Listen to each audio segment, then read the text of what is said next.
I never thought I'd be here, sitting in the living room of what used to be our house, feeling like a stranger in my own life. My name is Emily, and just a few months ago, I was living what I thought was a happy life with my husband, Mark.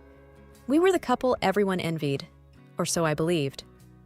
Mark, once a charming and attentive man, had become someone I hardly recognized.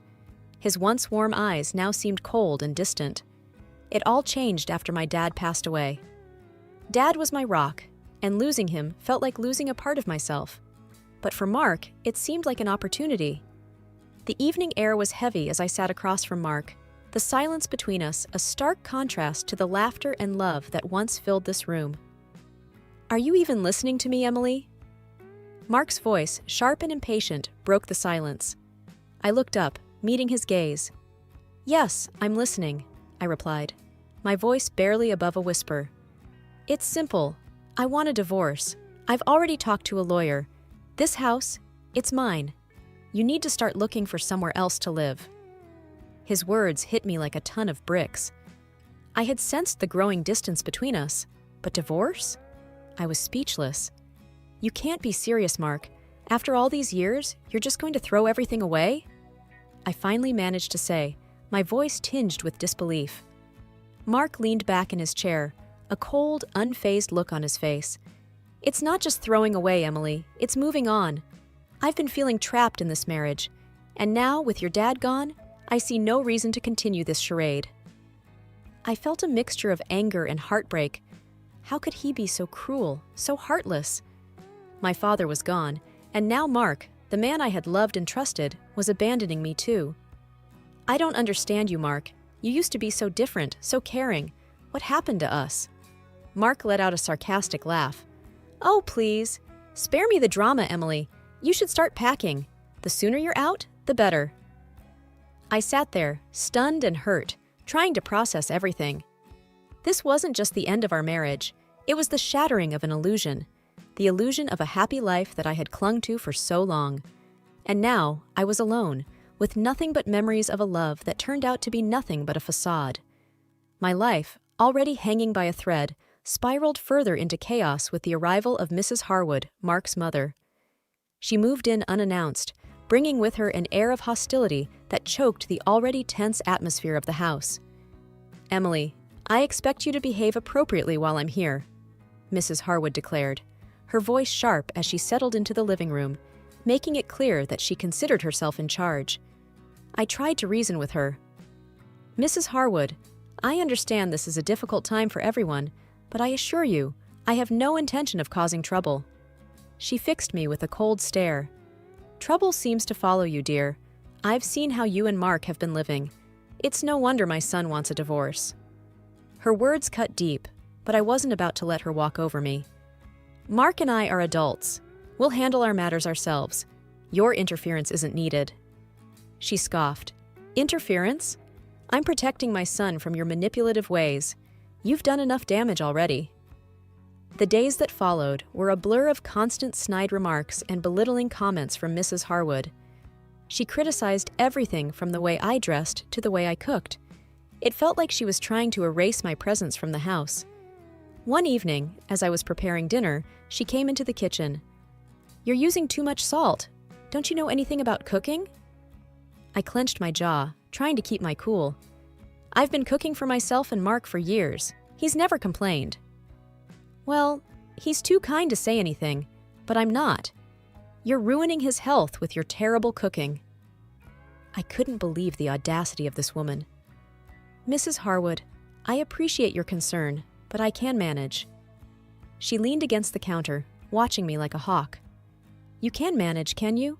We'll see how long that lasts." Every interaction with her was an exercise in restraint. She had an opinion on everything and wasn't afraid to voice it, loudly and often. It was like she was trying to provoke me, to push me to my breaking point. Mark, for his part, did nothing to ease the tension. He avoided being in the same room with us, leaving me to fend for myself against his mother's relentless attacks. It was clear he had no intention of standing up for me, not anymore. One morning, as I sat at the breakfast table, Mrs. Harwood sat across from me, her eyes cold and calculating. "You know, Emily, it's not too late to leave gracefully.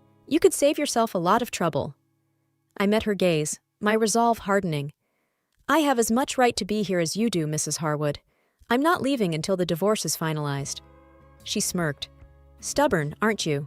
Well, we'll see how long that lasts. Mark doesn't want you here, and neither do I. You're just a guest, and guests can be asked to leave." Her words echoed in my head, a constant reminder of the unwelcome and precarious position I found myself in. But I wasn't about to give up. I had to stand my ground, no matter how difficult Mrs. Harwood made it. The house had become a battleground, and I was determined not to be the one who surrendered. Living with Mrs. Harwood under the same roof was like walking on eggshells. But the day she crossed the line was when she targeted my cat, Whiskers. Whiskers was more than just a pet. He was a part of my world, a comfort in my loneliest times. I came home to find Mrs. Harwood standing in the hallway, a look of disgust on her face as she glared at Whiskers. "That filthy animal," she spat. "I want it out of my son's house. It's either the cat or you, Emily." I felt a surge of anger. "Whiskers isn't going anywhere. He's part of this family." She sneered. "That thing is a nuisance.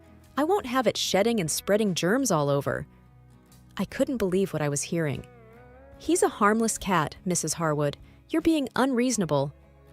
She moved closer, her voice cold and harsh. "Listen here, Emily. I call the shots now. Either that cat goes, or things will get very unpleasant for you." I knew arguing with her was futile. She had made up her mind, and nothing I said would change it. I had to think fast. That's when I remembered my friend Sarah, an animal lover who had always adored Whiskers. I called Sarah, my voice shaky. "Sarah, I need a huge favor. Can you look after Whiskers for a while? I'm in a bit of a situation here." Sarah was quick to respond. "Of course, Emily. What's going on? Are you okay?" I sighed. "It's a long story. I'll explain later. But thank you. You're a lifesaver." Packing Whiskers' things felt like a defeat, but I knew it was for the best. As I was about to leave with Whiskers, Mrs. Harwood blocked my path. "Finally, some sense," she said, a smug smile on her face. "I knew you'd do the right thing." I held back my anger. "This isn't over, Mrs. Harwood. I'm doing this for Whiskers, not for you." She laughed. "Oh, keep telling yourself that, dear, but we both know who's in charge here." One day, I found my clothes ruined. My favorite dress, my comfy sweaters, everything was bleached. It was no accident. I stormed into the living room where Mrs. Harwood was reading a magazine, looking too innocent. "Did you do this?" I held up the ruined dress, my voice shaking with anger. She looked up, feigning surprise. "Oh dear, what happened to your dress?" "Don't play dumb, Mrs. Harwood. You put bleach in the wash," I accused. She shrugged, a smirk creeping onto her face. "Oh, that. I was cleaning the machine. Must have forgotten to rinse it out. Accidents happen, dear." I was fuming. "This wasn't an accident. You did this on purpose." She leaned back, her eyes gleaming with satisfaction. "Prove it, Emily. It's my word against yours, and we both know who my son will believe."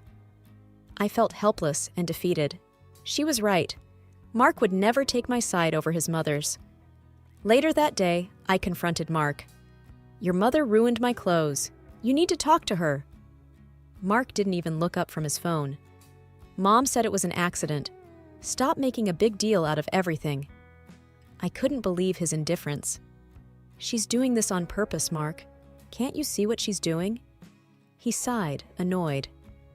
"Look, Emily, I don't want to get involved. Just stay out of her way."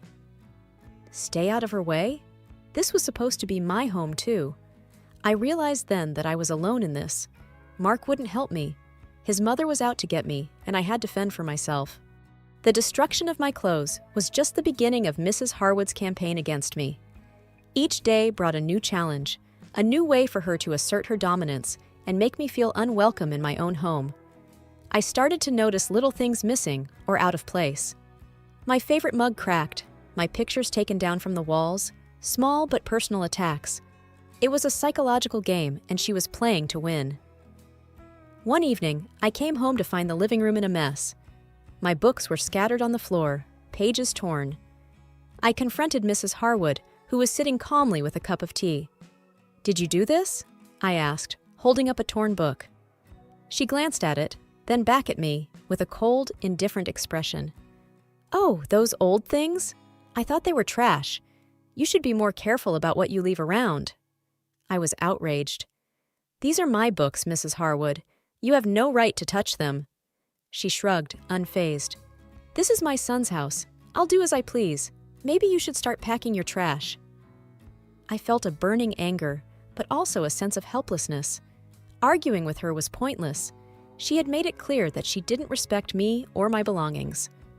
The next morning, I found my toiletries thrown in the trash. My shampoo, my face cream, everything gone. I dug them out, my hands shaking with anger.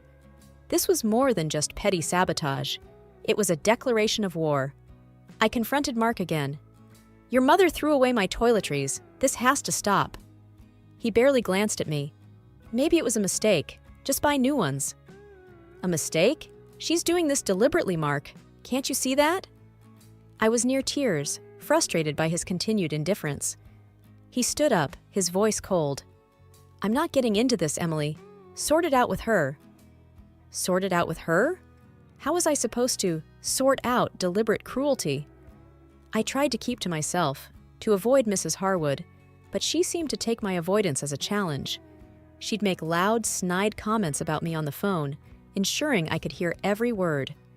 She'd accidentally spill things on the floor I'd just cleaned, watch me as I cleaned up, a satisfied smirk on her face. One afternoon, I found my laptop screen cracked. It was the last straw. I stormed into the kitchen, where Mrs. Harwood was humming to herself. "What did you do to my laptop?" I demanded, my voice shaking with rage. She turned, feigning ignorance. "Oh, did something happen to your laptop? That's unfortunate." "You did this, didn't you? You're trying to make my life hell." She leaned in, her voice a venomous whisper. "You brought this on yourself, Emily. You're not wanted here. The sooner you realize that, the better." Just when I thought things couldn't get worse with Mrs. Harwood, she struck where it hurt the most. My father's pictures, the last memories I had of him, were gone. I had put them up in the living room, a small comfort in these trying times. But now, the walls were bare, as if he had never been a part of my life. I found Mrs. Harwood in the kitchen, smirking over a cup of coffee. "Where are my father's pictures?" I demanded, trying to keep my voice steady. She looked up, feigning confusion. "Pictures? Oh, those old things. We needed more space. This isn't a shrine, Emily." I felt a surge of anger, my hands trembling. "Those were my father's pictures. You had no right to take them down." She shrugged, her voice cold and dismissive. "They were depressing, always staring at us. It's time to move on, Emily. He's gone, and clinging to the past won't change that." I couldn't believe her cruelty. "You can't just erase him from my life. Those pictures were all I had left of him." She stood up, towering over me. "Your father has nothing to do with this house. It's time you accepted that and moved on. Just like your marriage, it's in the past now." I wanted to scream, to cry, to do something to show how much she had hurt me. But I knew that's what she wanted. So, I held back, biting my tongue. "You're heartless," I said, my voice barely above a whisper. She laughed, a harsh, grating sound. "I'm practical, Emily. It's a trait you clearly lack. You should learn to let go." I left the kitchen, my heart heavy with loss and anger. Mrs. Harwood had taken the last piece of my father from me, and it felt like losing him all over again. That night, I lay in bed, staring at the ceiling, the empty spaces on the walls echoing in my mind. Mrs. Harwood's words kept replaying in my head. Let go. Move on. But how could I? Those pictures were more than just images. They were a connection to my father, a reminder of his love and presence in my life.